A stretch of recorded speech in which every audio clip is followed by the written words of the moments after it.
Ал Брюссельде қазақ мәдени орталығы өз жұмысын бастады. Еліміздің Бельгиядағы елшілігінде ашылған жаңа алаң шетелде тұратын отандастарды қолдауға және гуманитарлық байланыстарды нығайтуға бағытталған. Балалар мен ересектер енді осы орталықта қазақ тілін үйреніп, төл өнерге сусындамақ.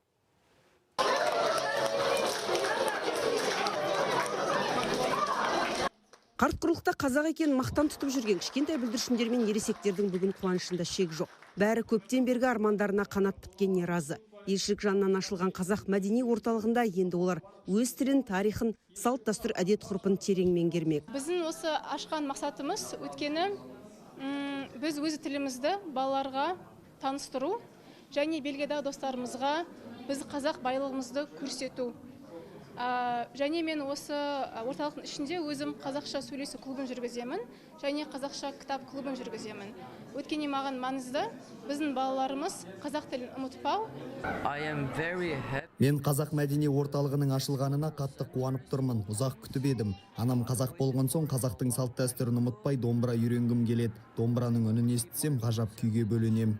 Ұлттық бірегейлікті сақтауға арналған орталықтың ашылуына жиналған қазақстандықтар мен шетелдік меймандар қазақ тілінің әліппесімен танысып, тоғызқұмалақ асық ойнаудан өзара бәсекеге түсті. Құрақ құрау, текемет басудың қыр-сырына қанығып, домбыра үйірмесінің алғашқы сабағына қатысты.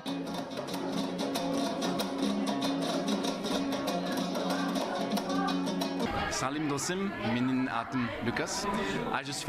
Мен қазақ күйін ғаламтордан естіп ғашық болдым. Шауып бара жатқан аттар, ұлы даланы көзге елестететін Құрманғазының күйлері, салтанат, көңіл толқыны күйлерін ғаламтордан өзім үйренуге тырыстым. Қазақстан елшілігінде осындай орталық ашылды. Домбыра үйірмесі болады дегенге қатты қуандым. Бұл маған шеберлігімді шыңдауға үлкен мүмкіндік. Мәдени орталықта домбыра қазақ тілін үйренуге қазірдің өзінде 40-тан астам адам жазылған. Кәсіби мамандар мен еріктілер қаңтардан бастап тоғызқұмалақ, шахмат ойнаусында түрлі үйірмелерді күшейтпек. Қазақ диаспорасы өкілдерінен бөлек орталықтың жұмысына Димаштың шетелдегі жанкүйерлері мен бельгиялықтар асырап алған қазақстандық балғындар да белсене атсалыспақ.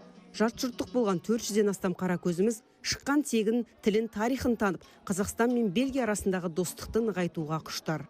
Нұрсұлу Қасым, Бауыржан Дүйсенбекұлы, Қазақстан ұлттық телеарнасы, Брюссель.